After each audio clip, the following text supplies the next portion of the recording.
Hello, my lovelies. So, I like to sort of advocate and speak my truth, and mostly it's about sort of divination, paganism, excuse me, and things that I know about. I want to spread my knowledge before I retire from this world.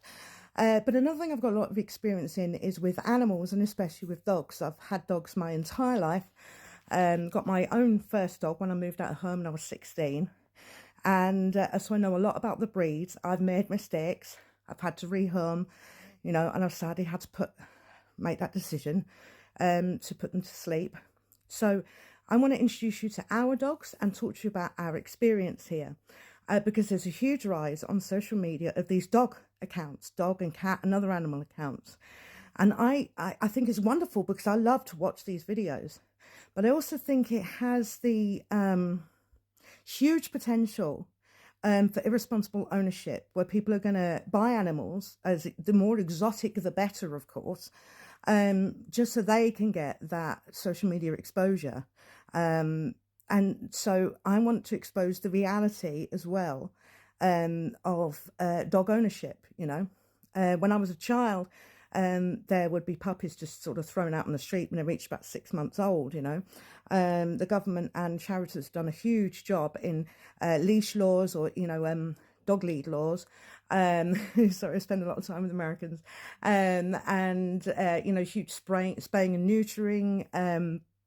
I totally believe in spaying and neutering your dog. There is absolutely no reason for you to breed a dog unless you're a professional breeder. None whatsoever, other than personal hubris and stupidity. Get your dog spayed and neutered at 6 months old. Get it done. It's not fair to keep adding to that world, of people who just dump dogs. Now, I've had to rehome dogs myself. And I've always done it myself rather than sending them to a rescue centre. And it is really sad to do it, but that is part of being a responsible owner, that you put their welfare first. And often you're not the right person for them. I will speak of that, my own experience, in later videos. But I would like to, first of all, talk about longevity. You get a dog, and when you've researched the breed, for goodness sake, research the breed as much as you can. Speak to people, find a good breeder before you get your dog. And I would always recommend people get a puppy before they start rehoming, because you've got to know the whole lifespan of the dog. Not all dogs only live for about 10, 12 years. This is my little Chihuahua Cross Papillon. And I have had her, she's coming up 17, and you can see she's got a few mats here and there. She's blind, and she is mostly deaf, and she's lost most of her teeth, but she is still a very happy dog, because she loves to have a little roll around on the carpet, and I shall show you that. We call it a wiggly woo. Now, my daughter named her at the age of 6 Sparkle. When my husband came along, he refused to call her Sparkle, so she became the Warkle, or the Warky Woo, Wiggly Woo, or as he calls her, Rat Bag or Bag of Rats. I don't appreciate that. She's a goddess and a princess, and she's my baby. Now, I initially got her because I've not got any experience with small dogs. My experience has always been with big dogs. But I wanted to teach my daughter responsibility, in dog rearing. And it was something my grandma and my parents taught me, that we would walk the dog, feed the dog. If you're going to have a dog or a cat, the kids get involved, you know what I mean? And so I had this idea. We had a Springer, which was our little family dog. So I thought, I'll get a little dog, because she kept begging me for it, and it was like, even at the age of 5/6, she needed to start learning responsibility.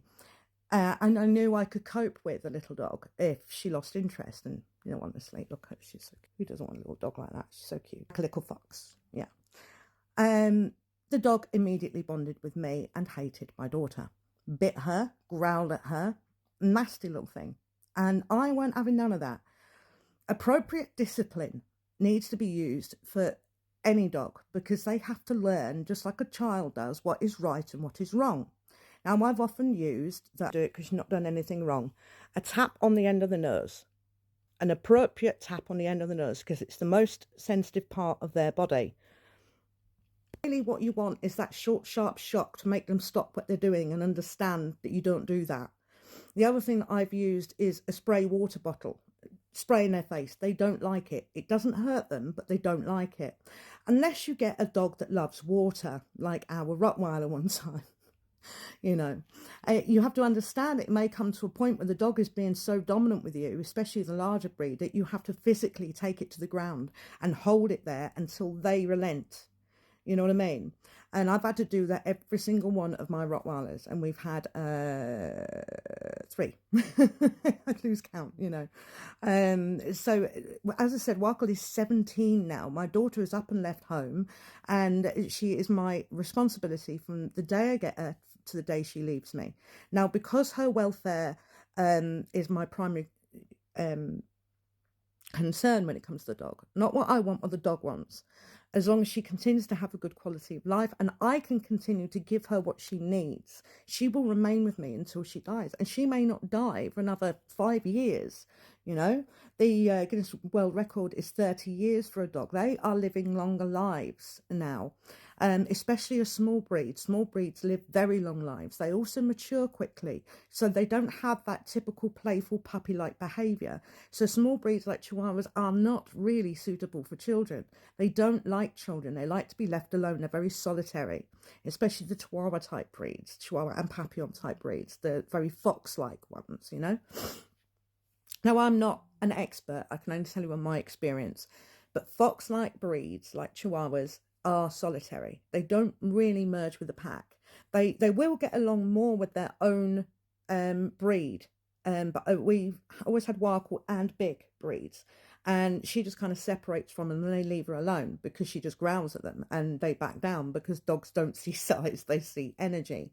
We have had one of our dogs that bit Warkle over food resources. And that was one of the reasons, because it wasn't just with her. This dog would attack all of the dogs whenever there was food around. So we had to rehome her. But this was one that we had sort of taken off someone. And we kind of knew that she wouldn't fit in with the pack. So, you know, we did the responsible thing and found her an appropriate owner. You know, so you've got to understand that this is a commitment. You know, dogs are extremely sensitive. They may not feel emotions the way that we do because they imprint rather than love, you know, but they you know, that they're very sensitive, just like we are. Dogs have PTSD. They certainly have psychological damage when they're not treated right from puppies, you know, and you have to understand sometimes it's better for them to be put to sleep than to continue a life of fear and pain, you know. Anyway, I'll be saying more about this, but before we go, I'll let you have one last little look at our little Wagyu. And like I say, she's very bonded with me. She's following me everywhere, and she does pine for me when I go away. Not so much now, but more so when she was younger, you know. And you can see, while she's blind and deaf and scrappy looking, she's living a good quality of life, and she's a very happy dog, you know. So yeah, a few more videos on that as well, and lots of love to you all, and thanks for listening.